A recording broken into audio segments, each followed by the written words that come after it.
Hola a todos, bienvenidos a lo que espero que sea la primera entrevista de muchas a científicos, ya sea científicos de datos, gente del quantum computing, gente de la física en general.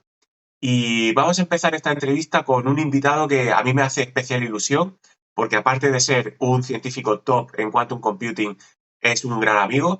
Y él es Gabriel Gustavo Carlo. Para haceros un resumen de quién es un investigador del CONICET Argentina, que es el organismo análogo al CSIC en España.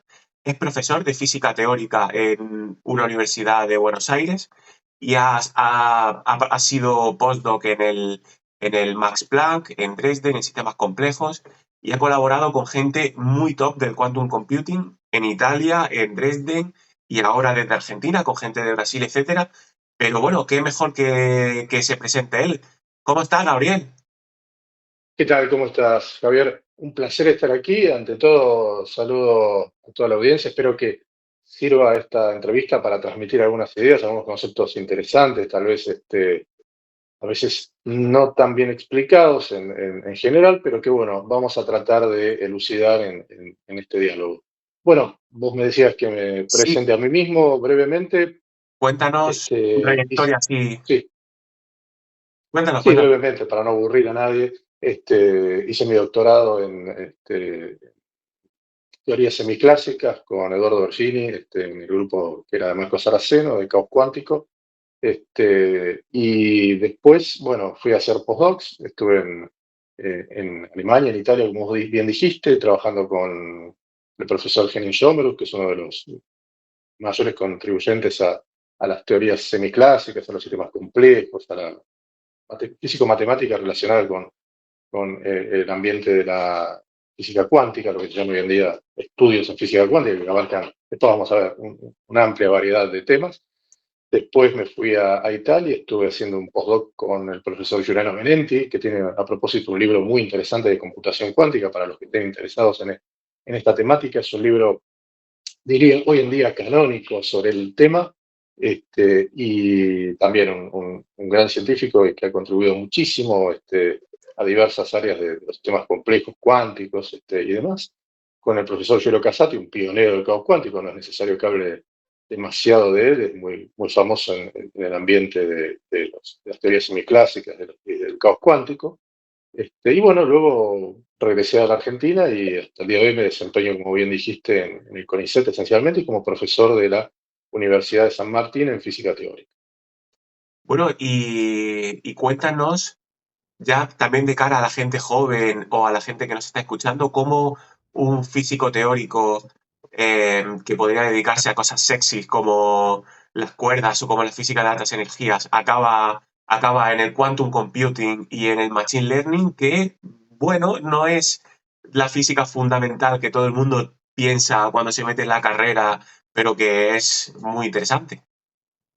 ¿Cómo acaba un Bueno, teórico ahí? justamente yo creo que es muy sexy, si vamos a hablar en términos de lo que resulta atractivo para estudiar, porque principalmente uno puede ir desde lo más básico de la física, es decir, lo que yo llamaría aprender a caminar, para terminar en implementaciones tecnológicas muy actuales. Entonces, como tiene un abanico tan grande de posibilidades, y por eso yo me refería anteriormente a la física cuántica, si uno se fija, por ejemplo, en los archivos, que es el sitio donde se publican rápidamente los nuevos resultados antes de que pasen por el proceso de referato, básicamente hay todo un sector que es quantum physics, física cuántica, y eso abarca desde los fundamentos de la cuántica hasta aplicaciones muy, muy tecnológicas de la computación y la información cuántica.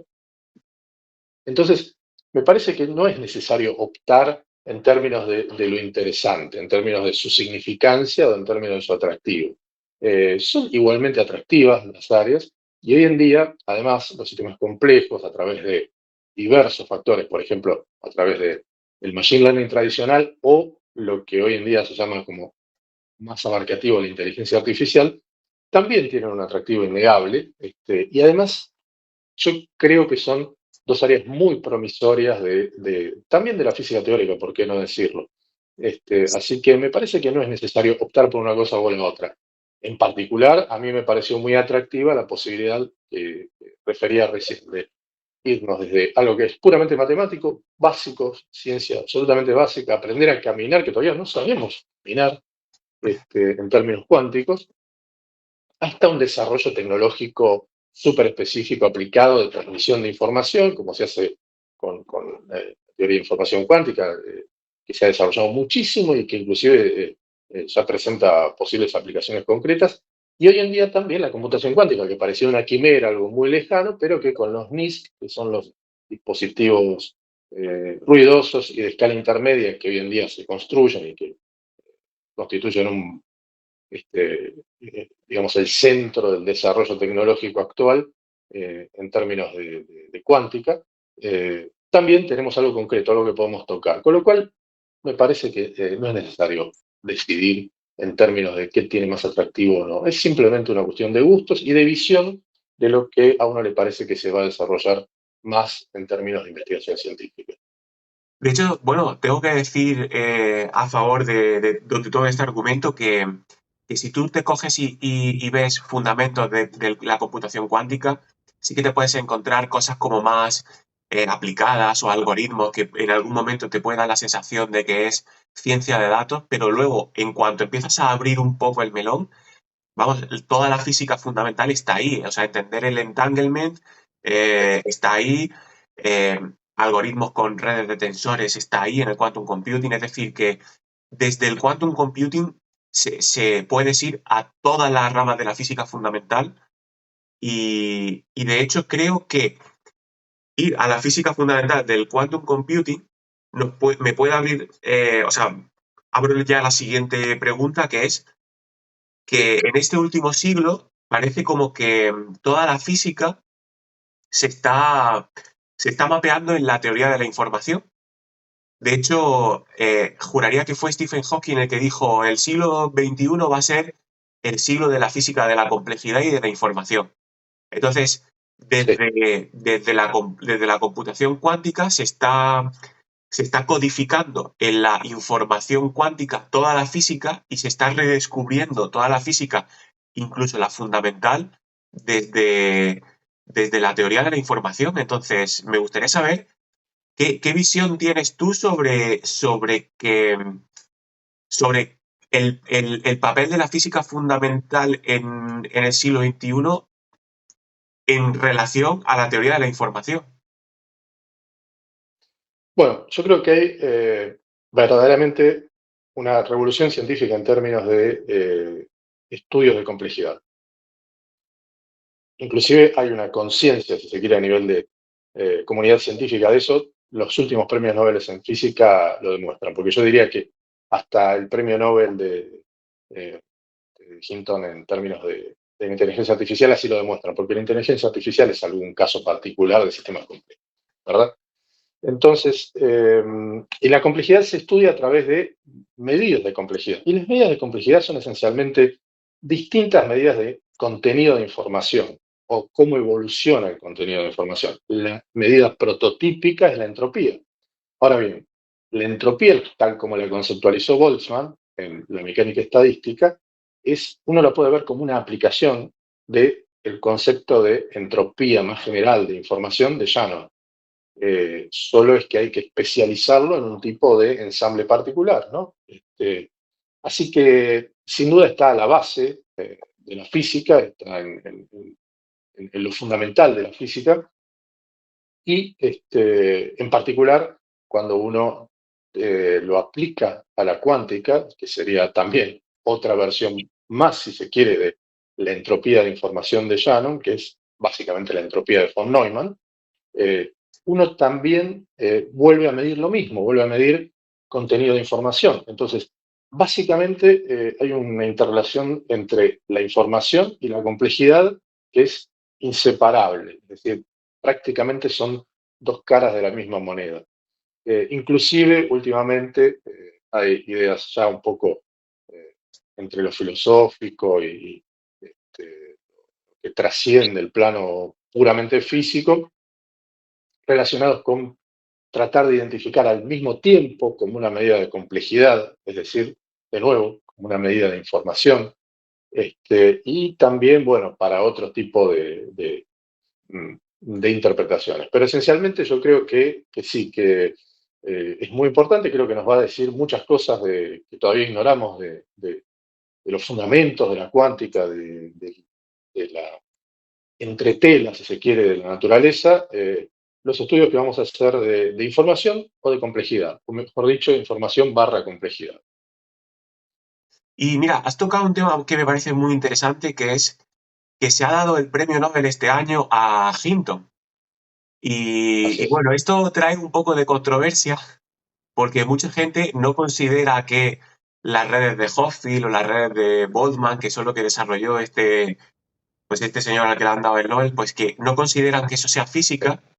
Sin embargo, esto solapa mucho con lo que venimos hablando. Básicamente, ellos se inspiraron en un modelo de Ising para hacer todo esto, y es que al final la inteligencia Absolutamente. artificial a nivel básico es un sistema complejo, porque es un sistema con n grados de Sí. libertad, y de hecho entrenar el sistema es encontrar la trayectoria que busca el mínimo en una superficie de energía que es la superficie de error. Es decir, es buscar el mínimo de lo que se equivoca la red en un espacio de n dimensiones. Pero claro, no se hace mucha divulgación sobre que la IA es matemáticas o física en su parte fundamental. Entonces, Que la cómo IA, sí, contarías, sí, dime. o sea, cómo contarías o qué opinión te merece el que esa parte de la IA, esa parte del Machine Learning sea física o matemáticas? Es que, digamos, es difícil separar en ese reino qué es física, qué es matemática, qué es computación, porque es una Ya, intersección de todas.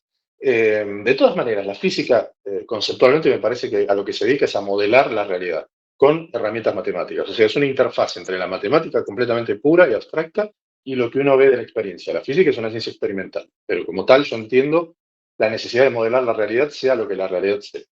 Entonces, si parte de la realidad es tratar de modelar, por ejemplo, como creo que originalmente pensó Hinton, modelar el cerebro, bueno, perfectamente eso se puede pensar como un tipo de física, llamémoslo biofísica.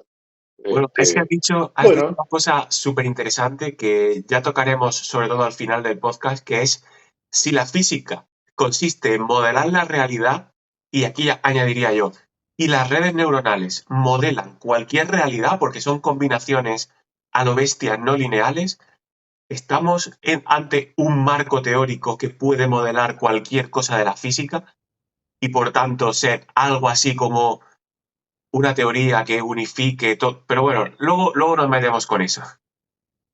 muy bien. Pero sí, me Para, parece que está, para cerrar toda esta área que estamos tocando, yo creo que está muy bien dado el premio Nobel como física para las redes neuronales. Creo que está muy bien dado. Es un claro ejemplo de modelización de la realidad en el fondo. exacto.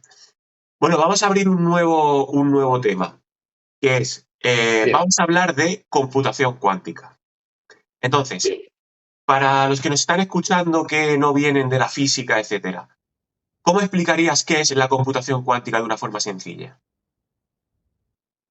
Bueno, la computación cuántica es aprovechar básicamente los recursos de la cuántica intrínsecos, que serían superposición y entrelazamiento, eh, para hacer cálculos complejos que las computadoras clásicas que utilizan bits que solo pueden estar en la posición 0 o 1, apagado, prendido, sí o no, se lo puede llamar como uno quiera, pero son solo dos posiciones, dos estados bien definidos, no le va a costar alcanzar. Intuitivamente eso se puede ver claramente. Un bit puede estar en solo 0 o 1. Un qubit tiene infinitas posibilidades, incluyendo cualquier superposición entre 0 y 1.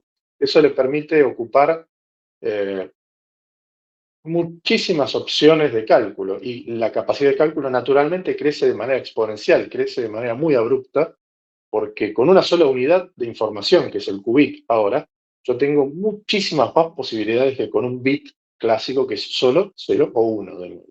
Creo que con eso basta para entender la potencialidad intuitivamente. Creo que la gente que no es del área, que no no sabe de física, inclusive que no sabe de matemática, puede entender que si yo solo tengo dos opciones, frente a tener infinitas opciones, estoy ganando de una manera sustancial. Bueno, o sea, hemos explotado una de las cosas que eleva la potencia del quantum computing con respecto a la computación normal, que es la superposición. Pero luego tenemos muchas Exactamente. más, que es el entrelazamiento, ya que Sí. cuando pasamos de un qubit a dos, tendríamos combinaciones de dos qubits, pero bueno, eso quizá Eso es más es abstracto más para la persona que complicado de no está explicar. en contacto con estos conceptos, es difícil de explicar, exactamente. Pero ¿Y cómo basta con explicarías? entender este salto como para entender por qué es interesante hacer computación cuántica. ¿Y cómo explicarías Sí. qué es un qubit?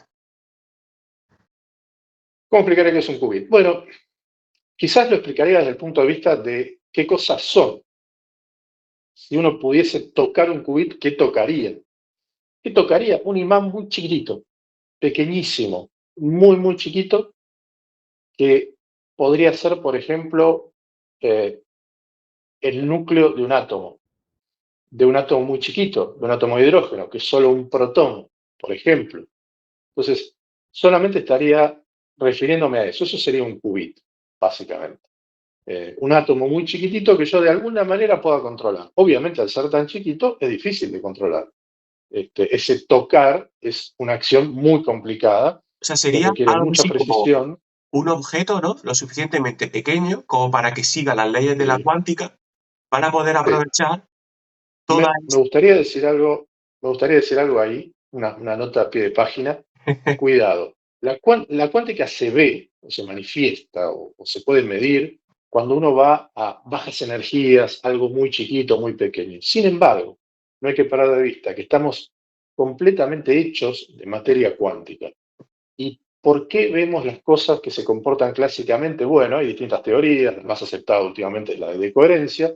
Creo que está bien, pero digamos, ninguna tiene una preeminencia fundamental en explicar por qué solo vemos un efecto clásico, pero lo que hay debajo de todo lo que vemos es un sustrato cuántico. O sea que las leyes de la cuántica en principio son todas las leyes, no hay más leyes.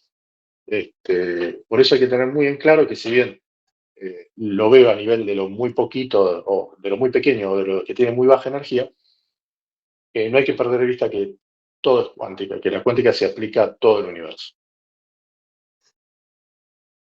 Y o sea, para continuar con este bloque, ya hemos visto qué es la computación cuántica, hemos visto qué sería un qubit y cómo se relacionaría todo esto con la teoría de la información. Es decir, qué tienen que ver los qubits con la teoría de la información y sobre todo, y aquí abrimos el melón, con la teoría de la información cuántica. ¿Cómo se relacionaría todo? Bueno, básicamente lo que haría un procesador, ya sea clásico o cuántico, es procesar información. Yo la represento de la manera física que tengo a mano, en el caso de los procesadores normales, de esto que estamos usando ahora, de los chips comunes de silicio, lo que utilizamos son básicamente un flujo de electrones, y ese flujo de electrones físicos son los que transmiten la información, son los que llevan la información, los portadores de información. En el caso de la computación cuántica, los portadores de la información, inclusive de la información cuántica, van a ser los qubits que voy a tener que eh, materializar, que voy a tener que implementar en un armado, en un experimento, en este caso, con, por ejemplo, una opción en los inicios de la computación cuántica, que eran los resonadores magnéticos nucleares, que explotaban el spin de los núcleos de los átomos, como venía diciendo antes. Ahora se utilizan junturas Josephson, es una palabra técnica, no importa, pero son como chips más parecidos a los chips de silicio, pero se tienen que bajar a muy bajas temperaturas, hay que enfriarlos brutalmente, mucho más que cualquier freezer o heladera, para que funcionen bien esas junturas. Bueno, se utilizan físicamente ese tipo de cosas. ¿Cómo se involucra acá la información? Bueno, lo es todo, es decir, en realidad es procesar información constantemente, de eso se trata. Em, Aquí, podemos hablar de, sí, aquí podemos hablar quizás, de qué es la, sí, no, aquí quizás sería interesante que nos cuente, Gabriel, qué diferencia hay, que creo que es el punto clave, entre la información clásica y la información cuántica. Porque un ordenador normal procesa información clásica. Sin embargo, un ordenador cuántico procesa información cuántica. Es decir, ¿qué Sí, dirías que yo es más la bien diría diferencia? que, yo más bien diría que un procesador clásico procesa clásicamente información y un procesador cuántico procesa cuánticamente información. La información es información, Ujú. ¿sí? Justamente lo que decía antes, la entropía de Shannon se refiere a la información en abstracto. Yo después puedo bajar a distintos niveles esa teoría abstracta. Está bien, sería injusto decir que Shannon es el que descubrió el carácter de la información y cómo comprimir. Bueno, la compresión y el tratamiento de la información se le puede atribuir exclusivamente a él, pero el que en realidad, o uno de los que en realidad descubre el concepto de información como tal, es Boltzmann, ¿no? Lo que pasa es que él la descubre en un contexto aplicado, Si no, aplicado directamente. un paréntesis aquí, simplemente me Sí, gustaría decir lo mágico que es que da igual. El punto en el que te encuentres de la física siempre se acaba en la termodinámica y en Boltzmann. sí, Es sí, sí, fue increíble, un ¿eh? gran genio, sin lugar a dudas, sin lugar a dudas. Genio incomprendido, una historia trágica a raíz de eso. Pero bueno, básicamente es el tratamiento que se hace de la información. Entonces yo puedo utilizar para medir el contenido de información las aplicaciones a la cuántica, a la clásica. De hecho, la entropía en conceptos de Boltzmann es algo que se aplica a un ensamble clásico. Después, bueno, tiene que corregirla, tiene que hacer el conteo correcto de Boltzmann, porque claro, empieza a darse cuenta que hay algunas cosas que no funcionan porque el sustrato es cuántico, lo que estábamos diciendo antes. Entonces, la cuántica a nivel estadístico, por lo menos de la mecánica estadística tradicional, no estoy hablando de los últimos desarrollos que son algo que hay que tratar aparte y son muy complicados técnicamente, no sé si es para esta charla, pero en la mecánica estadística tradicional, ¿qué quiero decir con mecánica estadística? Mecánica estadística es cuando en vez de tener un sistema, una sola pelotita, empiezo a meter muchas pelotitas. Eso es hacer estadística, no puedo concentrarme, no es económico concentrarme en qué le pasa a cada una de las pelotitas, sino que las tengo que mirar como un conjunto, una pelota grande hecha de pelotitas. Entonces, siempre miro cosas que pueda analizar con nuestro intelecto, ¿no? Por eso se hace estadística con la mecánica de una sola de las partículas. Al hacer estadística, uno ve manifestaciones colectivas de los fenómenos que afectan a cada una de las partículas. Pero Wolfgang claramente ya en esa época se dio cuenta que algo pasaba. Bueno, otros colaboradores de él también, ¿no? Y entonces hay que hacer un conteo correcto y corregir la estadística de diversas maneras. Este, por ejemplo, para la ley de gas ideal eso se manifiesta en las correcciones tipo Sackur-Tetrode, pero bueno, eso viene a cuento de que básicamente la teoría de información es una sola, es un concepto abstracto matemático que se baja a distintas aplicaciones, por ejemplo, en el ámbito de la física, a lo que sería la estadística clásica y la estadística cuántica.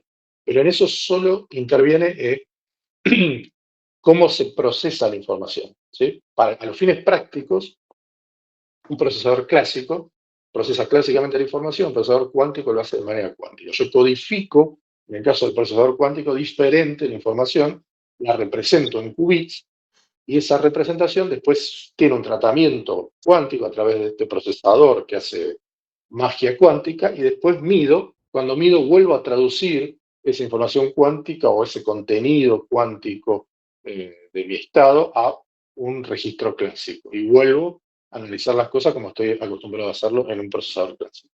Es decir, que la diferencia sería que en un caso ponemos la información en ceros y unos en un procesador clásico que hace física clásica y cambia esos ceros y unos. Sin embargo, en un procesador cuántico codificamos esos ceros y unos en qubits que hacen sus movidas cuánticas y luego nos dan los ceros y unos después de hacer esas Al movidas cuánticas. final, exactamente, eso sería la forma de resumir, si querés, entre comillas, que es la información clásica y la información cuántica. ¿Sí? Pero hay que tener en cuenta que es solo información. Información es información, ¿Sí? exacto. Bueno, Exacto. ¿y qué podríamos esperar en los próximos años sobre la computación cuántica? ¿Cuánto es real y cuánto es humo en todo esto? Porque siempre se escucha que esto es como una burbuja, que va a estallar, como la IA, que esto va a acabar estallando. ¿Cuánto es real y cuánto es hype? Primero, yo diría que hay que hacer un análisis previo a eso. La computación cuántica por ahí es como, muchas veces escuché esto y me gusta la analogía, es como el viaje que hizo Cristóbal Colón para ir por otro lado a las Indias. por ahí yendo a las Indias, me encuentro con América.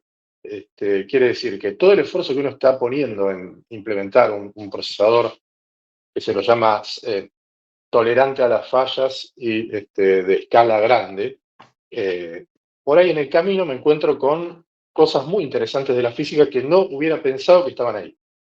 De hecho, ya con los procesadores que hoy tenemos, que son los no grandes, o sea, son de escala intermedia y no tolerantes a las fallas, es decir, ruidosos, ese es el otro nombre que tienen los procesadores que hoy en día tenemos, ya encontramos muchas cosas. Por ejemplo, aplicaciones rápidas en el Quantum Reservoir Computing, que es utilizar como reservorio cuántico a esos procesadores. Eso quiere decir que se procesa la información antes de meterla en un algoritmo clásico de inteligencia artificial o de machine learning. Que, por otra parte, se puede utilizar uno muy sencillo, no muy demandante, porque todo el preprocesamiento de datos lo hizo ese reservorio cuántico.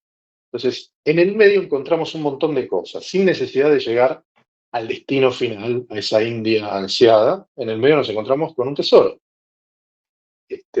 Así que yo creo que de por sí el esfuerzo es válido. Ahora, ¿cuánto hay de marketing vacío y cuánto hay de realidad? Y no lo podemos saber. En realidad, hoy en día hay una carrera enloquecida entre IBM, Google, Microsoft, algunas más chiquitas como Rigetti y otras compañías que están construyendo computadoras cuánticas de nuevo, intermedias en escala y ruidosas, pero que ya sirven. Por eso las están construyendo. Así que creo que hay mucho de hype, hay mucho de marketing de estas compañías que obviamente están poniendo cantidades enormes de dinero en estos desarrollos. Entonces, les sirve también como prestigio, imagino, como Bueno, recurso de venta de sus sistemas tradicionales. Pero eso sí sería parte del hype.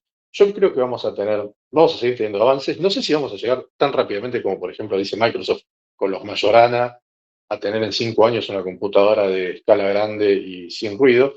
Tengo mis dudas, son muy optimistas, obviamente, son argumentos de marketing. Yo ahí creo que es argumento de marketing. Este, pero tampoco sí, le me gusta mucho, quitaría el mérito. me gusta mucho la analogía con con ir a las Indias porque eso pasa muchísimo en física y en muchísimos campos, que es, tú dices, eh, voy a solucionar este problema que creo que se soluciona por este camino. Entonces, recorres el camino y dices, ahí va, pero si no se soluciona por este camino, voy a entender por qué. Exacto, Y cuando vas a entender por qué, te encuentras un montón de cosas que resuelven exacto. otros problemas o que son interesantes de por sí. Eso para los Y ya, experimentales es que un dato negativo es un dato, ¿no? ya lo hemos, claro, ya lo hemos encontrado. Ya ha dado sus frutos, como te estoy diciendo. Y la otra parte, lo que antiguamente se llamaba solamente información cuántica, que tiene que ver con diversas técnicas de transmisión de la información a través de pares entrelazados. Pares entrelazados son justamente ese concepto que habíamos dicho que era difícil de explicar, que era que pedazos de un sistema que se puedan separar, en realidad siguen conectados a través de su estado a distancia. Utilizando ese recurso que es Mira, puramente cuántico. aprovecho esto para preguntarte, ¿cómo le explicarías a la gente qué es el entanglement? Para... El entanglement o entrelazamiento es eso justamente. Es explotar la no localidad intrínseca de la cuántica. La cuántica es una teoría no local. Y eso es lo que choca muchas veces. Los estados pueden ser físicamente separados, pero ser un solo estado, una sola cosa, una sola unidad conceptual. Por más que tenga dos pedazos de mi sistema, esos dos pedazos en realidad, por más que estén separados físicamente, tienen un estado que los engloba, un único estado conjunto, y ese es el entanglement. Hay veces que se dice, se modifica aquí una cosa y entonces otra siente que has modificado aquí esta cosa. Claro, según tu explicación, eso no es del todo correcto porque ambas cosas son la misma cosa. Exactamente. Entonces, Ese estaría es el punto. No hay claro. acción a distancia que asuste, como decía Einstein. Bueno, ahí no hay acción a distancia. La acción a No, distancia es como si coges un palo, ¿no? Entonces, mueves esta esquina del palo y se mueve la otra esquina del palo. misteriosamente, claro. Pero no pasa, no hay magia, no. Bien, bien, bien. Bueno, y lo hemos tocado un poco con lo del reservoir computing, pero ¿cómo se relacionaría la computación cuántica con la inteligencia artificial? Porque claro, con la computación cuántica podemos hacer algoritmos y ahora los algoritmos que lo están petando son los de inteligencia artificial. Entonces, ¿podríamos hacer Bueno, algoritmos con inteligencia artificial cuántica? sí, sí. De hecho, a ver, hacer un algoritmo clásico es más o menos intuitivo siempre. Uno programa en cualquier lenguaje de programación, tiene un objetivo, programa una cuenta, por ejemplo, quiero calcular la suma, programa una suma, me da el resultado de la suma. Entonces después voy poniendo los casilleros, por ejemplo, de dos términos, 2 más 2 me va a dar 4, 2 más 4 me va a dar 6, y así siguiendo, todo lo que yo quiera poner lo va a resolver. Hacer un programa así para un objetivo determinado en cuántica no es tan sencillo, no es tan intuitivo. Una forma de generar eso a ciegas, digamos, sería dejar que el circuito cuántico pueda cambiar y ajustarse como quiera para resolver un problema dado. A eso se lo llama hoy en día circuitos cuánticos variacionales. Esa es una aplicación fundamental de este concepto de hacer un circuito cuántico variacional. Es dejar libre un montón de parámetros en el circuito y que se ajusten solos para que cumplan un determinado objetivo. Ahora, ¿cómo se ajustan solos? O sea, Bueno, sería, solos no se van a ajustar, sería evidentemente. análogo a Hay las que neuronas, ¿no? interfacearlo. ¿Cómo? Sería el análogo a las neuronas, ¿no? Un análogo no completamente uno a uno con las neuronas que uno piensa cuando piensa en una red neuronal. Entonces, después, eso uno lo acopla a un algoritmo tradicional, clásico de inteligencia artificial, sea redes neuronales, sea lo que sea, para que con alguna función de costo, como típicamente se hace, se puedan ir ajustando estos parámetros del circuito cuántico y finalmente me dé el resultado esperado. Esa es una forma de aplicarlo, una forma de utilizarlos, y es una conexión natural entre las redes neuronales, la inteligencia artificial y la computación cuántica. Muy, muy directa. Otras, como decía antes, más básicas, pero que son muy útiles y, de hecho, de manera práctica útiles, es explotar el circuito cuántico como un reservorio. Eso no requiere que sean circuitos variacionales los que esté utilizando, podría usar circuitos que no lo sean, también los puedo usar, y después de nuevo acoplándolo con un algoritmo muy básico En de este, ya directamente de Machine Learning. en este contexto, Sí, un reservorio es algo así como un amasijo de cosas, ¿no? Un amasijo de neuronas que un están montón de conectadas entre claro, ellas a distancias aleatorias, ¿no? Y que lo que se entrenan sí, son los caminos entre los diferentes posibles caminos de ese amasijo de partículas aleatorias, ¿no? Entonces, si tenemos sí, ese amasijo pero codificado en uno de estos algoritmos, ¿verdad? Tendríamos ese sí, reservoir computing.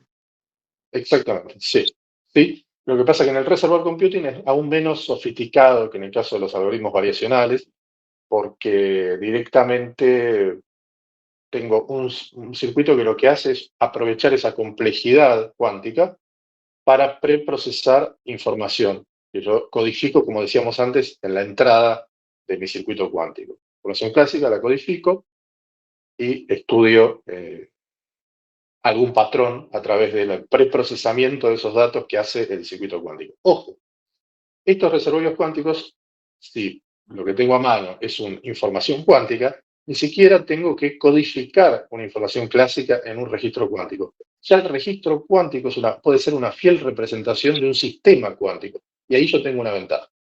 Ese es el paper fundamental de Feynman, ¿no? Que decía que la mejor forma de simular algo cuántico es con algo cuántico, ¿no? Efectivamente. Bueno, una última pregunta para cerrar este bloque de quantum computing Sí, cómo es, no. está emergiendo ahora una relación bastante interesante y bastante fundamental entre el quantum computing y la física pura y dura teórica de qué es el espacio-tiempo y cómo emerge, etcétera. Entonces, Ah, ha sí, salido sí, sí, sí, sí. recientemente un artículo que dice que si tú coges un qubit y le preguntas cosas, te emerge el espacio-tiempo. Si tú le preguntas por cosas, es decir, multiplicas el qubit por operadores que siguen una álgebra de Clifford, te emerge el espacio-tiempo. Cuéntanos este paper en qué consiste y esta relación tan brutal entre el quantum computing y la física fundamental. Bueno, es muy desafiante, es muy atrevido, interesante. Es más, casi filosófico el paper y la verdad que son cosas que demuestran lo que decíamos al principio de la charla, que uno puede ir desde lo más fundamental de todo hasta quizás saliéndose de la física en términos de lo fundamental que uno trate los problemas, es decir, yendo casi a la filosofía, o a cosas súper aplicadas, como podría ser transmitir información y establecer una conexión paga de información a través de medios cuánticos. Entonces, ¿qué quiero decir con que esto es medio filosófico? Bueno, lo que propone este paper del profesor Vedral y un colaborador es básicamente que la estructura del espacio, dejemos de lado por ahora, ellos mismos lo dicen, el espacio-tiempo, la estructura del espacio está contenida en las correlaciones temporales de dos tiempos de un qubit. O sea que un qubit más la posibilidad de medirlo en el tiempo es lo único que necesitaríamos para revelar la estructura espacial del universo.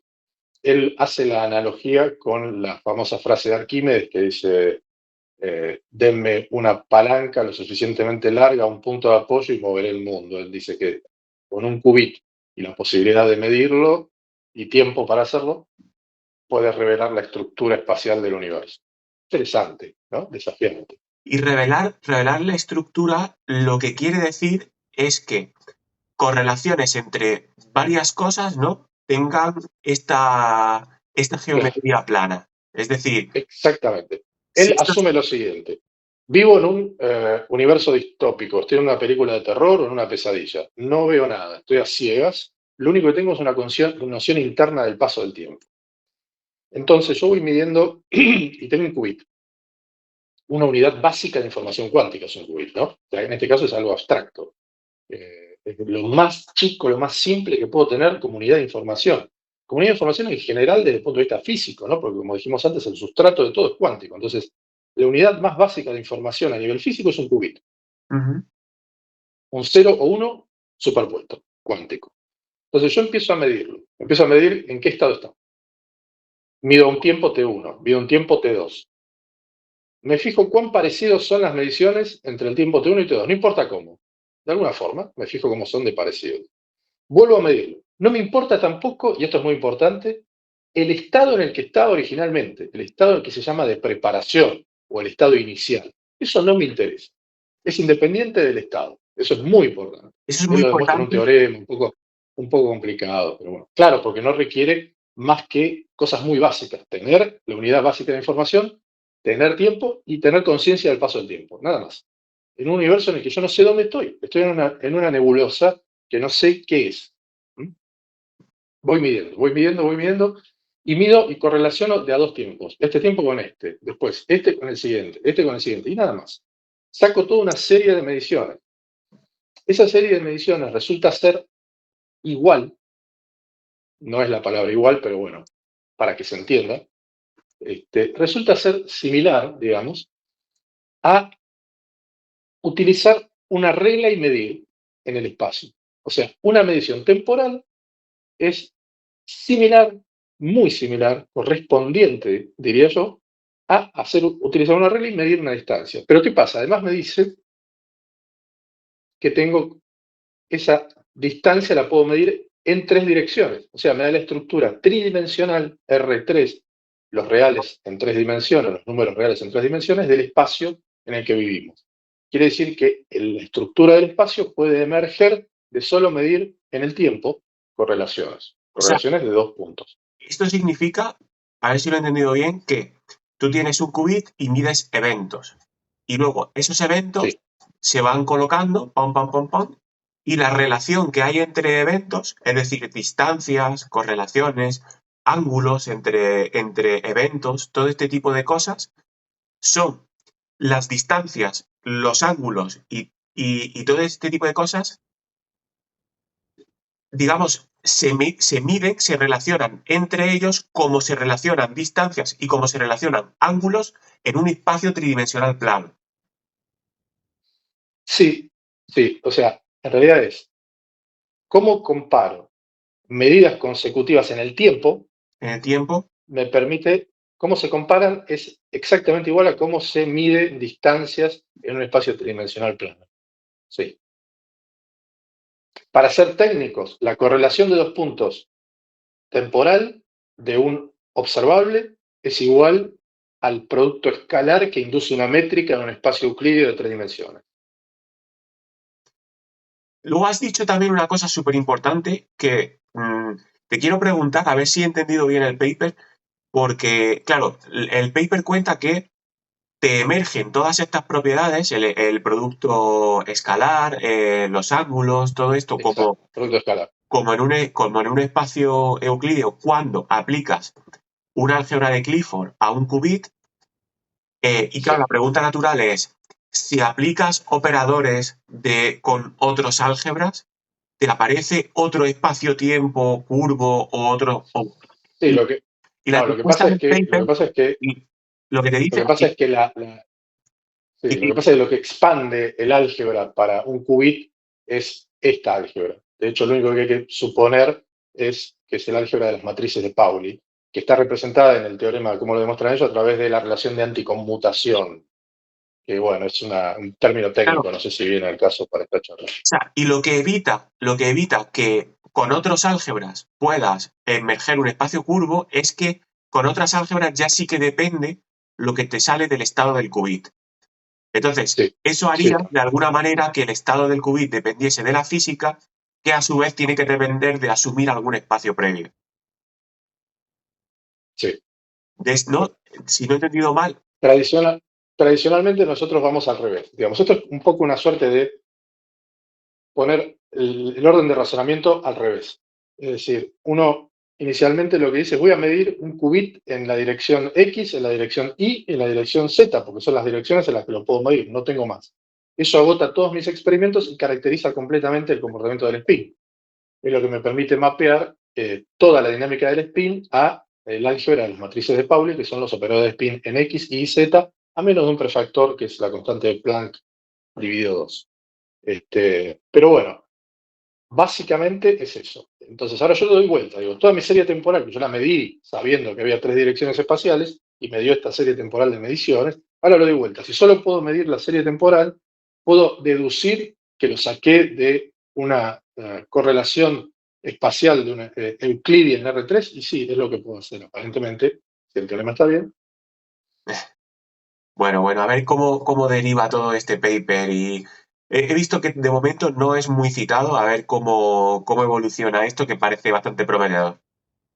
Y para Es cerrar, David, atrevido, bueno, es atrevido. Es como decir, yo estoy a ciegas y en realidad hay que probar. ni siquiera ponerme en la situación hipotética.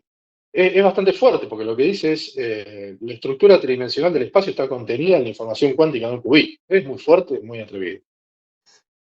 Cuéntanos, para terminar, alguna experiencia, anécdota personal que te haya pasado en el quantum computing, así para relajarnos terminando este bloque. No, siempre me ha dado muchas satisfacciones. De hecho, tengo una colaboración muy interesante con un grupo de Brasil, del Centro Brasilero de Pesquisas Físicas, que está en Río de Janeiro, con profesores de talla mundial, como son Raúl Vallejo, Fernando de Melo, y otros colaboradores, que, que a su vez estuvimos utilizando un equipo muy interesante de computación clásica, pero que permite simular hasta 32 qubits, si mal no recuerdo, que está en Bahía, en un centro especializado en computación científica, que a su vez tiene colaboración con un montón de empresas importantes de Brasil, que tienen esta visión de que está muy bien, porque compiten a nivel global y tienen muy en claro que necesitan eh, hacer investigación todo el tiempo para no quedarse atrás y perder competitividad y por lo tanto perder el mercado y desaparecer, en definitiva.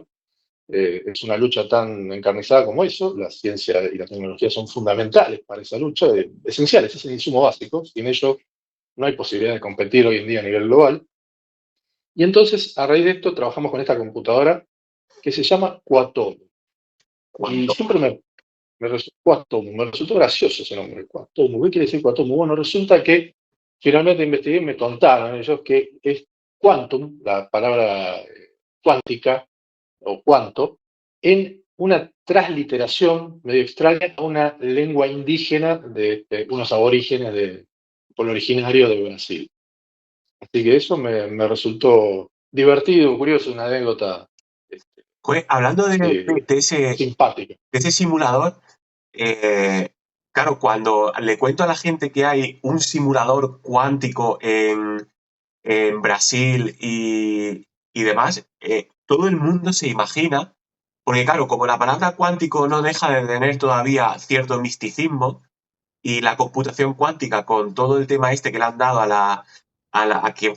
que va a desencriptar todo y toda esta cosa que le han metido, cuando siempre cuento, pues hay unos colaboradores en Brasil que tienen un simulador cuántico, todo el mundo siempre me dice, no sé por qué me he imaginado un ordenador oculto en el Amazonas, donde en plan Los Álamos, pero no, no, o sea, la computación cuántica está ya encima de la mesa Sí, de todos los países es, y de todo el es mundo. una Sí, sí, necesidad ya. es una necesidad ya. Sí, sí, Genial, pues vamos a saltar ya al siguiente tema sí. sobre inteligencia artificial, el segundo bloque. Y bueno, y para continuar con este bloque de inteligencia artificial, la primera pregunta, Gabriel, en qué parte de la IA se mueven los físicos? Bueno, los físicos realmente han desembarcado decididamente en inteligencia artificial. Casi todo el mundo tiene alguna conexión hoy en día con inteligencia artificial. Am, Se ven muchas cosas. Básicamente, por ejemplo, en lo que a nosotros nos atañe, en lo que estamos hablando básicamente, que es en el ámbito de la cuántica, por ejemplo, eh, hay mucha dificultad en medir o en detectar la morfología de estados cuánticos que corresponden a sistemas complejos, a sistemas clásicamente caóticos, por ejemplo, y una herramienta que se está mostrando muy útil para detectar ese carácter y poder estudiar qué cantidad de estados de un determinado tipo hay para un sistema complejo es la inteligencia artificial, básicamente detección de patrones a través de eh, métodos de identificación de imágenes, ¿sí? De reconocimiento de imágenes. Bueno, Este, sí, me gustaría añadir aquí claro, un enfoque que está dando Gabriel y me parece súper importante, que es utilizar la IA como herramienta para investigar en física, pero es que incluso las investigaciones, corrígeme si me equivoco, que se hacen para mejorar la IA tienen que ver con la física en el sentido y con la matemática en el sentido de que los sistemas dinámicos y los sistemas complejos con más de 4 grados de libertad es un campo tremendamente abierto en matemáticas. Y sí, sí, justo las redes neuronales, incluso los perceptrones más básicos, son sistemas dinámicos con muchísimos grados de libertad, con lo cual cualquier resultado físico o matemático que arroje un poquito de luz, ¿no? A la dinámica de sistemas complejos o sistemas dinámicos en más de 4 grados de libertad también arroja un montón de luz a todo lo que tenga que ver con redes neuronales. sí, absolutamente. De hecho, nos está faltando un modelo matemático para entender a profundidad cómo funcionan las redes neuronales. Si bien el machine learning tradicional es bastante comprensible en términos matemáticos como un problema de optimización, con las características que sea, no importa, porque hay muchas variantes, pero es básicamente un problema de optimización, ¿sí? Es minimizar una función, extremizar una función, ¿está bien? Eso cualquiera que tenga algún conocimiento básico de análisis se puede dar cuenta de qué es. Es buscar un mínimo, buscar un compromiso que nos resuelva un problema y Sí, se puede modelizar en términos una vez formales. en una charla divulgativa escuché a alguien, o sea, fue un ponente que dijo, ¿qué es la IA? Es optimización y control. Adiós. Bueno, bueno, entonces, eso se entiende, en realidad, la IA no sé, yo diría machine learning Así leerlo. tradicional, aprendizaje automático tradicional, donde uno plantea la existencia de un lagrangiano y tiene formalmente una solución a un problema matemático bien planteado.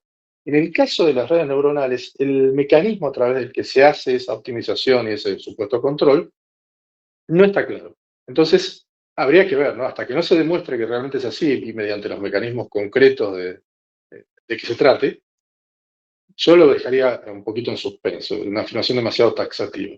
Pero bueno, no importa, eso desde el punto de vista matemático, que no, en realidad, como físico es interesante, pero es una curiosidad casi. Como físico lo que nos interesa, por ejemplo, es aplicarlo a modelar algo, a detectar algo, a entender un problema físico.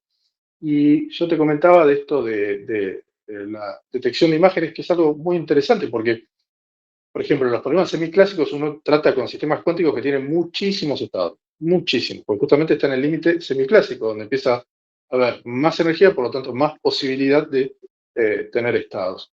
Cuando uno quiere analizar las características de sistemas abiertos, de sistemas que tienen distintas complejidades, y donde uno no conoce realmente, no se sabe a nivel teórico cómo se comportan de manera precisa, una herramienta muy interesante, por lo menos para medir desde el punto de vista numérico, hacer experimentos numéricos con esos sistemas, es la inteligencia artificial, porque es muy difícil a ojo simplemente ir mirando o inclusive con una búsqueda a ciegas este, cómo son las características de los autoestados, por ejemplo, de sistemas complejos. La inteligencia artificial tiene la ventaja de que traduce a nivel de los filtros, por ejemplo, de detección de imágenes, las características principales de los fenómenos que nosotros estamos buscando, como por ejemplo puede ser la localización. Entonces es como si uno pudiese, haciendo pequeñas adaptaciones, pero muy pertinentes y muy inteligentes de los mecanismos estándares de clasificación de imágenes, construir dentro de esa IA en particular la noción de complejidad que estamos buscando para ciertos sistemas cuánticos, como decía, muy particulares. Sí, no, me gusta mucho esa visión, ¿no? De, bueno, nosotros sabemos decidir si algo está localizado o no, o si algo está en el régimen semiclásico o no, con unos criterios de dudosa generalidad. Así que se lo metemos a algún algoritmo de Machine Learning y que él nos empuje la frontera de lo que nosotros podemos decidir o no acerca de un Exacto. sistema cuántico de los complejos, ¿no? De los de n grados de libertad o los de, perdón, n cuerpos o lo que sea, ¿no? Cerca Así del es, semiclásico. Es decir, que así es. estaría empujándonos un poquito los límites que teníamos de Sí, la parte numérica de la cuántica, por ejemplo. exactamente. Sí, de sistemas que son difíciles de resolver, ¿no? Bueno, y de todo esto, que de la IA, que hay opiniones súper apocalípticas como la de Hinton y opiniones todo lo contrario de esto no es como el cerebro humano, esto nunca va a ser inteligente de verdad como la de Penrose y demás. ¿Tú en qué punto estás entre Penrose y Hinton? O sea, ¿crees que todo es hype? ¿Crees que esto ya eh, se acaba, entre comillas, porque esto es optimización y control de toda la vida y simplemente es una herramienta más? ¿En qué punto estamos? Bueno, con respecto a Penrose, Penrose tenía una visión bastante ecléctica de la computación y de la inteligencia artificial, digámoslo. Tiene, en el sentido de que dice que hay una conciencia humana que no es explicable a través de ningún modelo físico conocido, que nos alejaría de cualquier posibilidad de implementar inteligencia real en términos artificiales. Yo a Penrose lo Eh, entiendo no regular, es- ¿eh? sí, porque es una visión un poco casi, no sé, hasta, no sé si metafísica, no sé cómo llamarla, realmente no lo entiendo. Eh, Como no me está mostrando matemáticamente a qué se refiere o de manera formal a qué se refiere, no lo termino de entender. Yo creo que cualquier fenómeno físico es modelizable. Por lo tanto, si la inteligencia humana o la conciencia, lo que sea, es un resultado de interacciones físicas, debería poder ser modelizable, perdón. No fácilmente, obviamente. pero yo creo que en el fondo debería haber una teoría. En ese sentido soy absolutamente positivista, no creo en el fantasma de la máquina ni esas cosas raras. Por otro lado, la posición de Hinton me parece que es raro porque él fue uno de los impulsores, está bien, por distintos motivos, pero fue uno de los impulsores de la inteligencia artificial. Eh, sí, sin duda que va a ser una revolución y como todas las revoluciones, y lo está haciendo, trae dolores. Eh, Hay que mitigar esos dolores que va a traer, hay que estar muy atento a- a los problemas sociales que puede traer, pero eso es política, yo de política mucho no entiendo.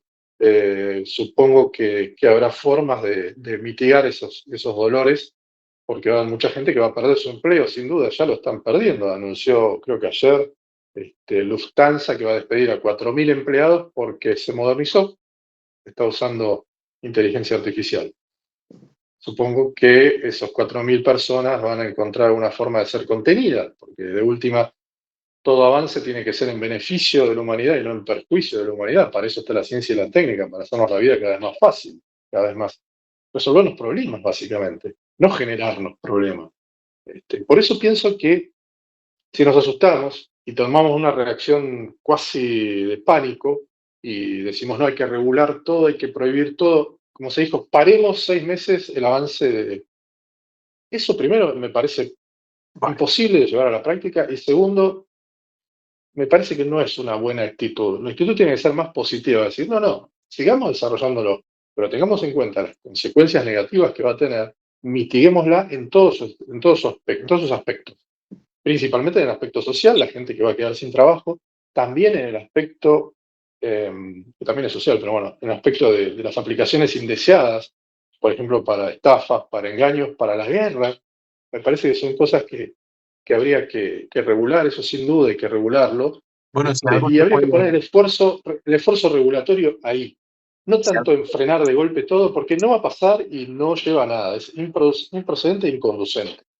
Bueno, entonces, conclusión, como si hay algo que se puede usar para destruir el mundo, eso es física de verdad, entonces la IA es física de verdad. Digamos, hay que regular las cosas que son nocivas como siempre se reguló. O sea, en las leyes aparece que uno no puede matar, no puede robar, bueno, creo que las leyes inclusive están, solo hay que aplicarlas al caso particular de la inteligencia artificial, que es otra herramienta. Pero bueno, hay que estar atentos, no quiere decir que hay que dejar hacer cualquier cosa, eso es imposible, en la práctica nunca puede suceder. No se puede, un laissez-faire a ultranza no existe. Pero no creo que se tengan que poner arneses que maniaten el No, desarrollo, porque sí que además el siempre se desarrollo puede. sucede. Ya, no, además siempre pasa con las regulaciones, ¿no? Que siempre, si tú pones parches y regulaciones, pues al final te acaba explotando por otro lado que no sabes por dónde es. Entonces es como, bueno, vamos a dejar Justo, que explote y una vez que explote, pues ya asumiremos de alguna manera las cosas negativas, ¿no? hay que buscar un equilibrio, como siempre. Claro. Tiene que ser algo equilibrado, algo que no se llegue a los extremos, porque los extremos son antinaturales, justamente. La naturaleza es gris, no es ni blanca ni negra, todo es gris. Entonces hay que buscar un equilibrio, algo suave, algo natural. Bueno, Gabriel, si como has dicho, las empresas rollo Google, IBM y demás son las que controlan toda ya el entrenamiento de la IA y demás, ¿qué nos queda? ¿Cuál es el ámbito en el que nos movemos los físicos? No, yo creo que nos queda mucho. A ver, la investigación básica siempre es de altísimo riesgo y las empresas les cuesta asumir esa investigación absolutamente básica. Hay muy pocos ejemplos de eso.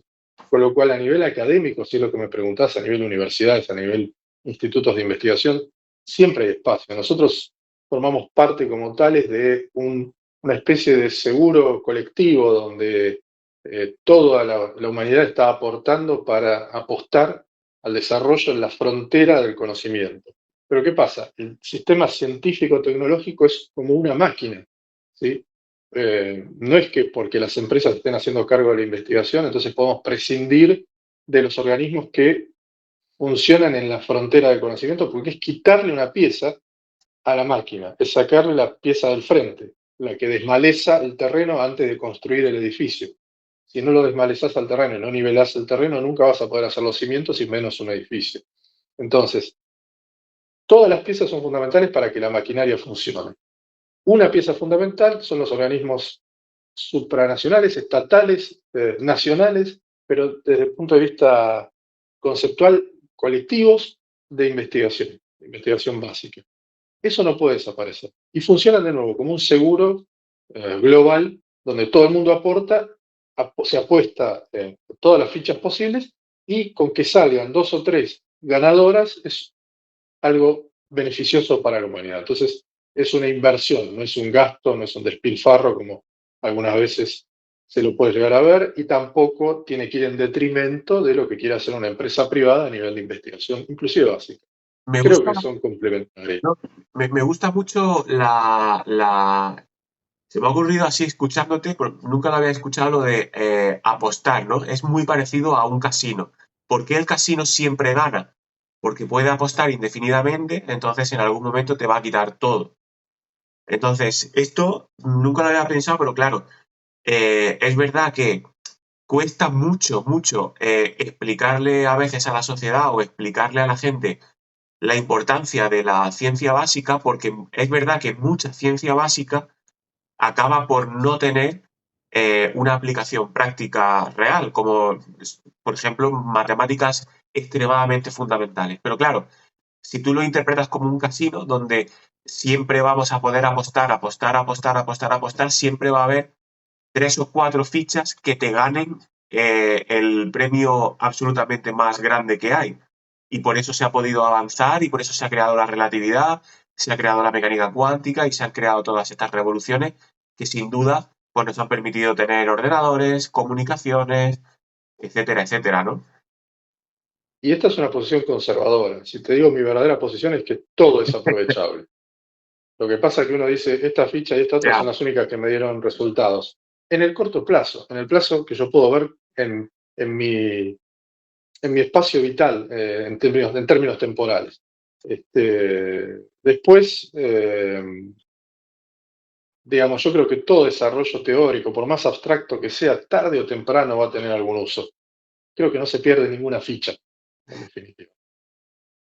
Bueno, siempre se ponen los ejemplos, ¿no? De matemáticas, teoría de juegos y cosas así, que parecía algo como absolutamente lejano a la realidad y luego, sin ir más lejos, con la IA ahora la teoría de juegos es súper importante para Sin duda, por redes eso, como las adversarial, neural network y todas estas que usan este sí, tipo de teorías de juegos y demás.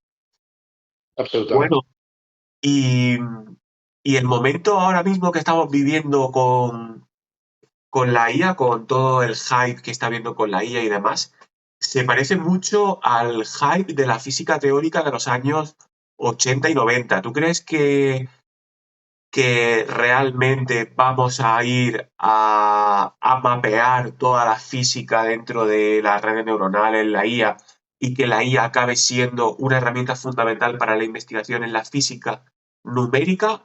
¿O estamos de nuevo ante un hype como lo fue en su momento la revolución de que todo el mundo se creía que todo iba a ser caos y dinámica no lineal, todo el mundo creía que todo iba a ser cuántica de campos, etcétera? Los hypes son buenos porque motivan a la gente a trabajar. Bueno, Ahora, las y promesas siempre y a son financiar también. exageradas. Las promesas siempre se exageran, porque es algo que es inherentemente marketing. Ahora, objetivamente, la inteligencia artificial ya está dando sus frutos, ya nos está sirviendo, hoy en día es muy útil y lo va a seguir siendo. Que todas las teorías se puedan mapear en inteligencia artificial, no sé, no creo. Yo lo sigo viendo como una herramienta muy útil, una herramienta más. Es que Y que es, lo de que todo se pueda sí, mapear en la IA es una cosa que lo vi hace tiempo en un paper que no he conseguido encontrar otra vez. Y me da muchísima rabia porque, lo retiraron, ¿qué? lo retiraron. Ah, lo quita. Puede ser porque, pero claro, es que, vamos a ver, esto es un poco, sé que esto que voy a decir es un poco fenomenológico, pero, pero enlaza con lo que hemos hablado al principio de la charla de la física es una modelización de la realidad y la IA es otra modelización de la realidad. Entonces, hay teoremas, sin ir más lejos, la transformada de Fourier o el teorema de aproximación universal que te dice que tú puedes parametrizar todo lo que tú quieras si sumas las suficientes funciones lo suficientemente no lineal. Vale, ¿qué pasa Bueno, si cogemos y llevamos eso pero al pero extremo? ¿qué es suficientemente? O sea, eso todavía no está demostrado. O sea, ¿qué es suficientemente no lineal y la suficiente función? Eso no está determinado, ni siquiera los mecanismos de cómo se ajustan cualquier función mediante Pero, esa aproximación. pero mira, yo lo veo parecido a lo que hacemos en mecánica cuántica cuando elegimos una base. Me explico, Sí, tú te coges cualquier función de onda, la que sea, y la puedes expresar con un montón de bases diferentes. Es decir, sí, tú puedes cogerte una base de gaussianas, te puedes coger sí, una base de funciones de Scalzi, una base propia de autoestados, una base de lo que sea. Y tú eh, puedes combinar linealmente esos elementos de base, esa base, para representar una función de onda. Entonces, por ejemplo, si tú te coges un potencial o una función de onda de un sistema físico muy caótico, el potencial cuártico o lo que sea, que te da una función de onda extremadamente no lineal y como muy difícil de representar, por decirlo así con las manos. Bueno, pues si tú te coges una base de funciones arbitraria, como por ejemplo estados coherentes o una gaussiana o lo que sea, vas a necesitar muchas gaussianas o vas a necesitar muchos estados coherentes, pero vas a poder sumarlos todos porque son no lineales y que te representen tu función de onda con los coeficientes correctos. Bueno, eso es muy parecido a lo que hace un perceptrón, ¿no? Tienes funciones de sí, activación que son las sigmoides, las relus o lo que sea, y vas a poner el suficiente número de neuronas como para que te ajuste a la función que tú le metes como input. ¿Vale? Pues sí. vamos a llevar eso al extremo máximo. Cualquier cosa que se pueda representar como input-output, una función de onda, la función que representa el campo de una partícula de la física de partículas, lo que representa que metas diferentes posiciones del espacio-tiempo y te dé las interacciones. Todo eso lo vas a poder representar con una red más grande o más pequeña si sumas las suficientes neuronas lo suficientemente no lineales como para representar eso. Con lo cual, estamos ante algo muy bruto, pero muy fenomenológicamente útil para representar todo el universo. Sí, el problema es que eso que vos me estás planteando es simplemente teoría espectral, ¿no? Descomposición espectral de cualquier función. Eso es ¿Verdad? algo plenamente conocido. Lo que pasa es que en el caso particular de las redes neuronales no se saben los detalles. Yo me refería a eso, que todavía no se saben los detalles. Y que me O sea, parece que en los detalles está lo interesante de las redes neuronales. o sea, Es un los caso detalles te particular si querés. refieres a la interpretabilidad. ¿O a qué te refieres? Sí, sí, sí, los mecanismos de ajuste y demás, cómo es que va convergiendo, qué te garantiza que va a converger siempre. Bueno, que no haya mesetas áridas, ¿no? Ah, Que te impidan entrenar algo. vale. O sea, No que sé, haya descubrir ese tipo de cosas. ya.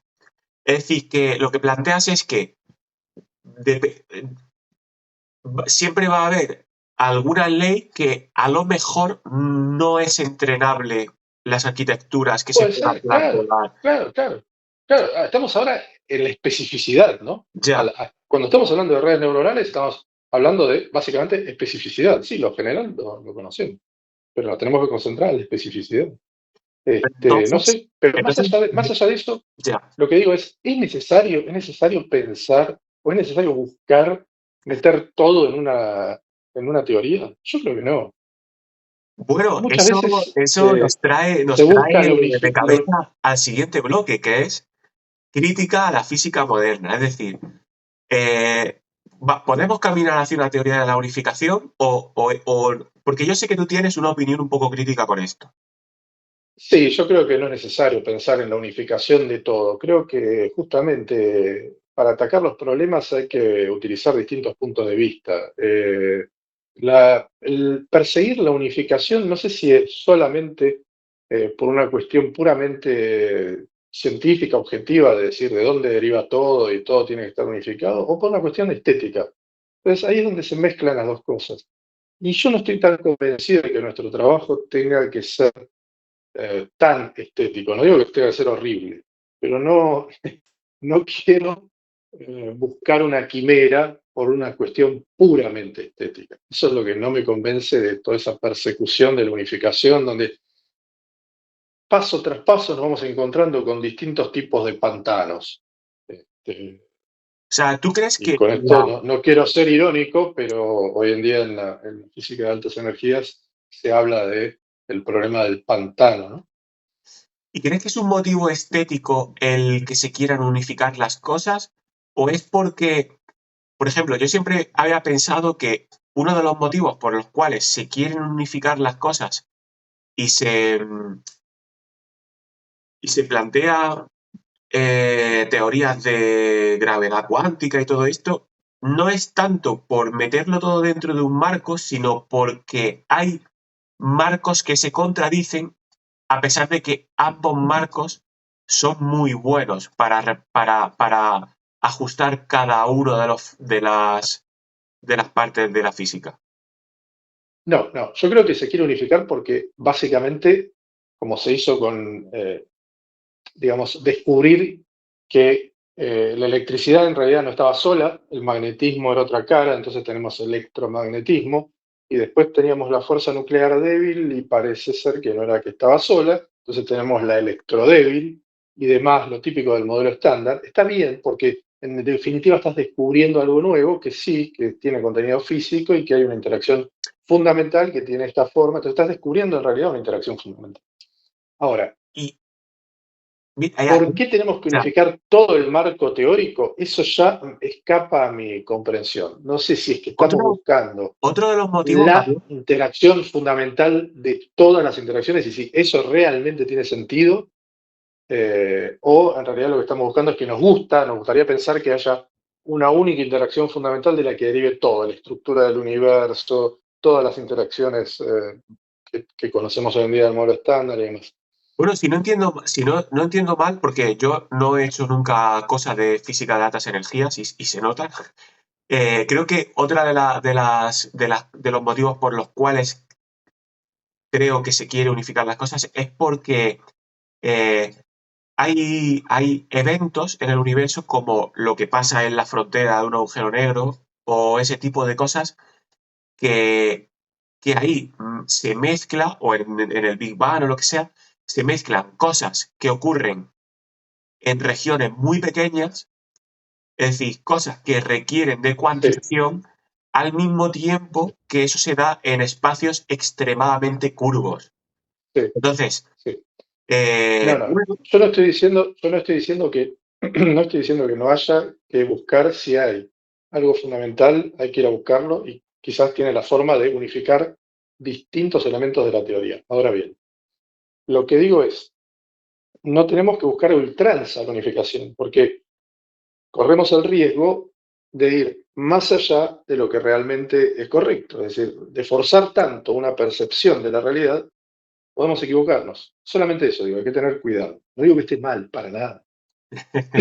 Pero hay que hacerlo con precaución. Y otra cosa importante de esa precaución, un subproducto, es que justamente cuando vos mencionaste los agujeros negros, es muy interesante porque hubo un revival del caos cuántico a través de ciertas teorías aplicadas a agujeros negros, porque es una forma de darse cuenta que al ir tan rápidamente hacia una teoría unificada y demás, nos pusimos a correr antes de saber cómo caminar. Es decir, tenemos los fundamentos de la cuántica todavía mal comprendidos y sin embargo seguimos avanzando a una velocidad absolutamente desbocada hacia teorías unificadas de la cuántica con la gravedad y demás, sin saber en realidad bien cómo se comportan los ladrillos fundamentales. y cuando te Eso refieres, también cuando me hace dices ruido. cuando dices que no tenemos todavía la cuántica fundamental bien entendida, ¿te refieres a qué en concreto? ¿A que no entendemos, por ejemplo, sistemas cuánticos abiertos? O porque, por ejemplo, Bueno, por ejemplo, por ejemplo, de hecho, ¿cómo emerge el comportamiento clásico del mundo? Bueno, tenemos una muy buena teoría que es la de la decoherencia hoy en día, pero hay puntos que no están del todo claros, muchos puntos que no están del todo claros y que, bueno, son discutibles, que hay que profundizar más. y mira, Eso, los fundamentos de la cuántica no a- están del todo comprendidos. hablando de física fundamental y los fundamentos de la cuántica, está pasando y he visto mucho que siempre el caos cuántico o la complejidad en la cuántica ha sido la gran olvidada y ahora de repente también está habiendo un revival con eso. Por ejemplo, el propio Sí, Juan Martín Maldacena quiso ver el exponente de Lyapunov cuántico en la frontera de un agujero negro y ahí de repente te encuentras que necesitas de caos cuántico, complejidad y se definen los OTOX y todo esto. sí, Y exactamente. luego la propia teoría de la información requiere o sea, la teoría de la información cuántica y tenemos, por ejemplo, el caso de John Preskill, que Preskill ha sido siempre un teórico de estos fundamentales de física de altas energías y demás, que ha pasado a la Sí, información cuántica y es porque, claro, así es. porque mucha gente se está dando cuenta de un momento, vamos a parar, vamos a entender primero la complejidad, ¿no? Absolutamente, Que es un... Entonces, absolutamente. ¿qué percepción tienes tú de esta rotación que está habiendo de la física fundamental hacia la física de la información? Porque yo estoy muy Y contento con yo esto. estoy, yo estoy naturalmente muy complacido porque me dedico a eso, pero lo que te quiero decir es que en qué perspectiva me he dedicado a eso, porque la perspectiva es importante, en la perspectiva de que nos hace falta entender cómo tenemos que caminar para correr. Creo que nos habíamos saltado un paso. Es cierto que uno no puede suspender el avance general de la ciencia porque dice, no, para, quiero caminar bien porque Pero si no, no voy a una poder correr. pregunta, No, Mario, bueno, porque puedo yo ir no sé, caminando más o menos y tratar de correr, pero tengo ¿y que asumir los riesgos que eso implica. la cuántica de campos te parece correr antes de andar? Porque, por ejemplo, yo nunca, No, no, no, te no, refieres no, más no. bien a cosas rollo cuántica de bucles, este tipo de historias, ¿no? Sí, yo creo digamos, de nuevo, en la frontera de la teoría de cuerdas, de la teoría de membranas, además, hay que buscar un poquito más eh, cosas fundamentales y ver cómo se compatibilizan esas cosas fundamentales de la cuántica con estas teorías. Nada más, a eso me refiero. ¿Y cómo es el futuro de la física teórica desde esta perspectiva? ¿Crees que se van a abandonar todas estas teorías y vamos a ir a mapear toda la física en teoría de la información? ¿O vamos a mapear No, toda no, la no, física de no, no, complejidad? yo creo que estas teorías, no, no, yo creo que estas teorías no se van a abandonar. Lo que sí creo que va a pasar es que se van a perfeccionar y se van a corregir y se van a adecuar a las nuevas cosas que nos hemos descubriendo, perdón, de lo básico que nos hemos olvidado o que no le hemos prestado atención. Ya, bueno, ¿crees que va a tener un revival un poco el caos cuántico? Lo está teniendo sin duda. No como tal, no como era antes, pero sí basado Bueno, en esto que vos dijiste, la de verdad la es que medición ahora que lo he de pensado, correlaciones. el caos cuántico realmente es un subcampo de la complejidad cuántica, ¿no? Sí, así es. Pero digo, va a tener, de hecho tiene ahora, hoy en día un montón de aspectos en los que se ha revitalizado, que si uno lo mira a lo que era hace 20 años, claro, uno no lo reconoce, pero sigue siendo caos cuántico. En esto que vos mencionaste de los OTOC, que son los Out of Time Order Correlators, o sea, correlaciones fuera de orden temporal, que miden correlaciones entre operadores, entre cosas que se pueden medir, para sistemas que son complejos.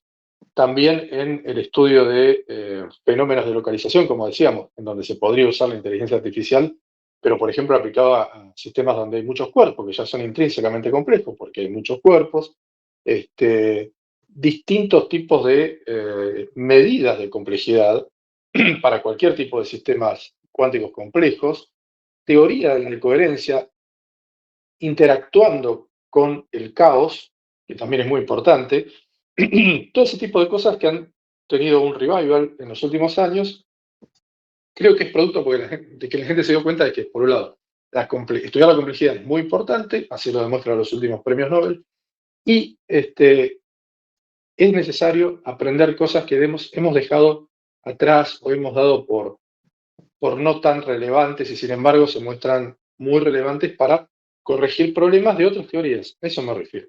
No a abandonar otras teorías, a Además, complementar. yo ya estoy viendo artículos que hablan de, o sea, que se empiezan a cuestionar, por ejemplo, o sea, cuando yo estudié, lo que era sagrado era la conservación de la energía y Claro. los principios de la termodinámica, el primer principio y el segundo principio. Y, Sí, y ahora ya estoy viendo artículos donde se están proponiendo cosas previas, más fundamentales, que tienen que ver con sí, información. Por ejemplo, la sí, majoranización exactamente. Sí, y sí, otras cosas así, lo cual es sí, bastante emocionante de ver sí. todo esto, porque es como, bueno, o sea, si no hemos entendido todavía la termodinámica, así, o sea, dicho así, Bueno, entre comillas, entre comillas. eso es un problema abierto muy grande. O sea, la, tener la termodinámica realmente de principios fundamentales es un problema abierto gigantesco. Bueno, y un campo que está emergiendo es encontrar principios fundamentales de termodinámica y demás, o sea, en lugar desde la mecánica estadística, hacerlo desde la cuántica y demás, ¿no? Porque ya se han encontrado algunos problemas de la mecánica estadística, ¿verdad? Sí, sí, sí, sí. En realidad, creo que últimamente el foco está puesto se ha pasado de la mecánica estadística fuera del equilibrio a la mecánica estadística de pocos cuerpos, a la de muy pocos cuerpos, y a redefinir los conceptos de temperatura, de trabajo, de las relaciones tradicionales de Onsager y demás. O sea, porque un poco motivado por el desarrollo tecnológico de los sistemas cuánticos a nivel de los procesadores cuánticos que hoy tenemos. Es decir, uno necesita controlar a nivel de pocas partículas el comportamiento termodinámico. Uno, en teoría, podría necesitar enfriar, calentar un sistema muy chiquito de muy pocos componentes, qubits. Así que eso requiere una reconceptualización de lo que uno llamaba mecánica estadística o termodinámica. Así que sí, ahí hay todo un terreno también muy vasto y muy nuevo. Se podría decir entonces que de momento la cuántica le va ganando el pulso a la relatividad en cuanto a qué es más fundamental. No, yo creo que no. Lo que pasa es que son distintos aspectos, ¿no? La relatividad ataca un problema muy específico, la cuántica en realidad debería ser la teoría fundamental, como te decía, de todo. La cuántica es la teoría del universo, es una teoría universal aplicable a todo. Las manifestaciones clásicas, ya sabemos, son por distintos motivos, pero claro, una cosa es muy específica, la relatividad trata de ciertas cosas específicas, mientras que la cuántica es más abarcativa, pero una cosa no quita la otra. Son las dos absolutamente necesarias para comprender el universo.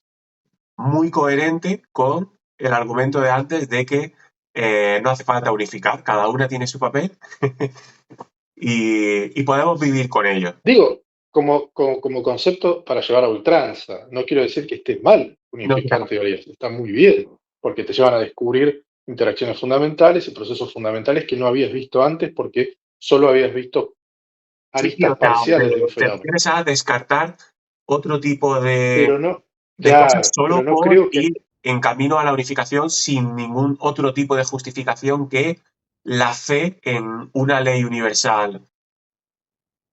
yo creo que tiene que ser un método para descubrir nueva física, pero no tiene que ser el objetivo, no tiene que ser la meta.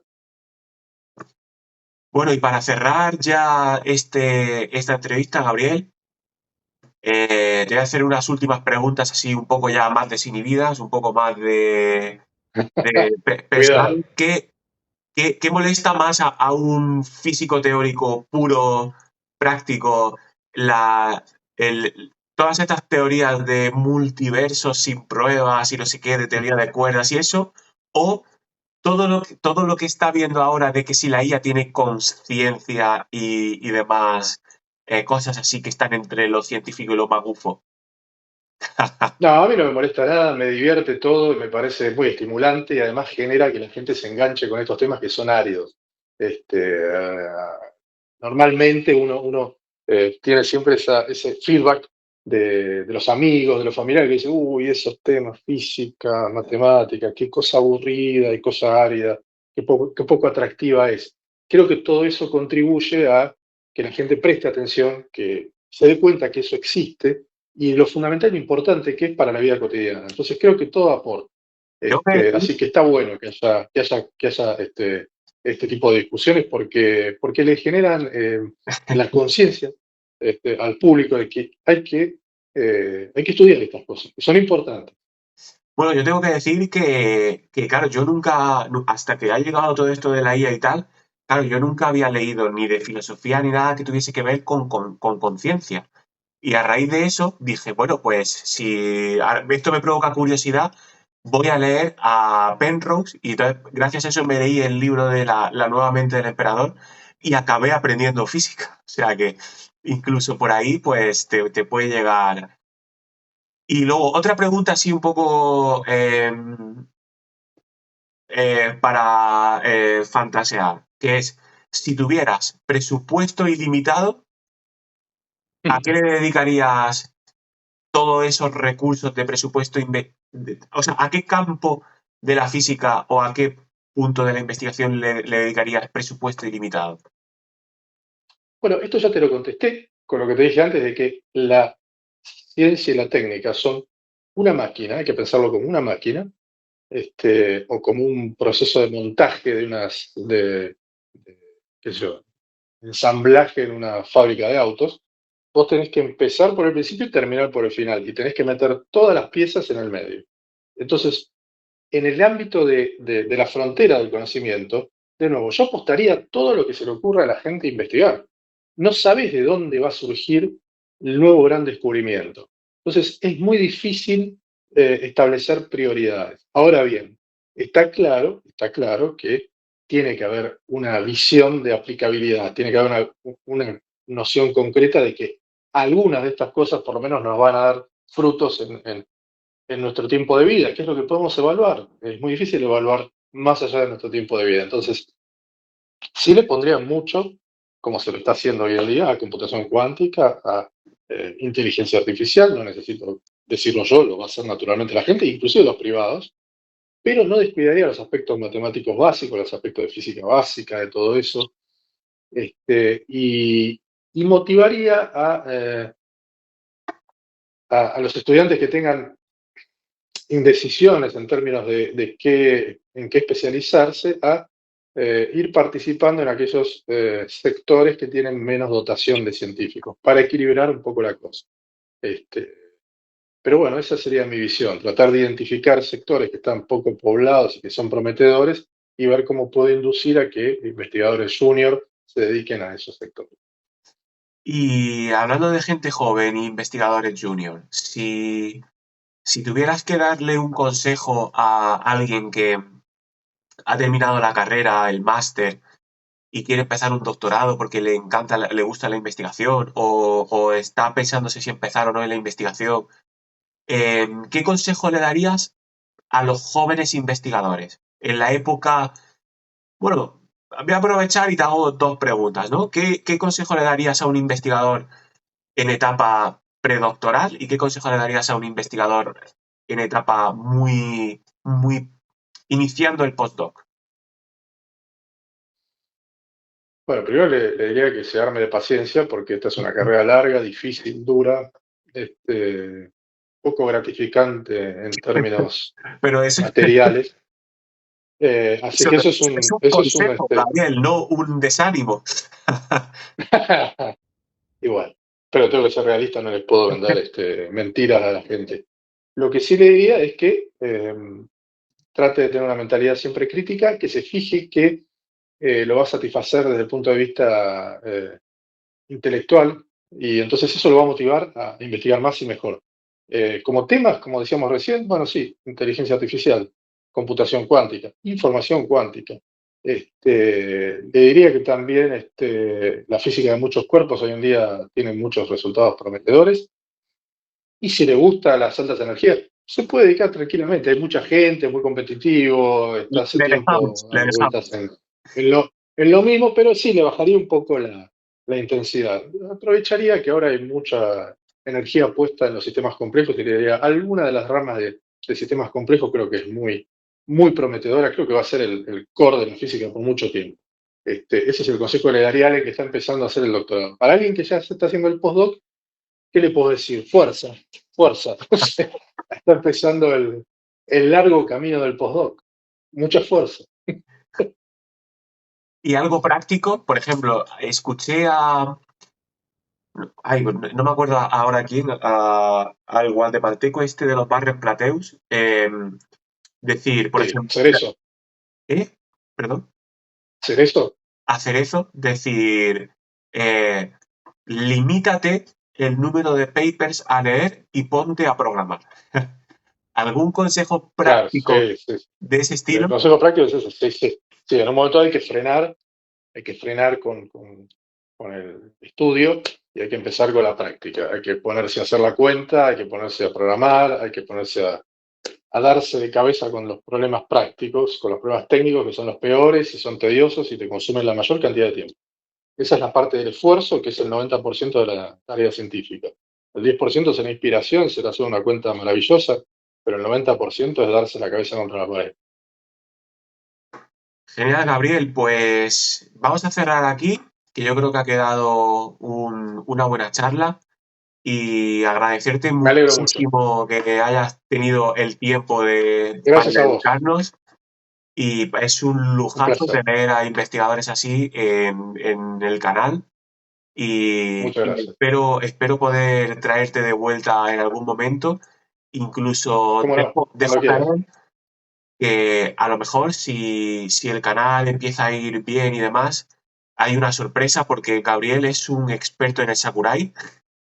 Entonces, bueno, ya le ofreceré, le pondré algún caramelito para que nos eche alguna mano en algún momento con alguna clasecita o lo que sea. Así que, si Algún quieres curso de despedirte cuántica. de alguna manera, Gabriel, es el momento. Que muchísimas gracias, gracias a vos, gracias a todos los que nos estén mirando, y que si quieren hacer consultas son bienvenidas, las pueden hacer a través de los medios de contacto del canal y eventualmente yo les puedo suministrar algún método de contacto más personal y no hay ningún problema, las preguntas que quieran, el material que quieran, lo que sea, estoy abierto a responder a cualquier pregunta o consulta cuando ustedes dispongan.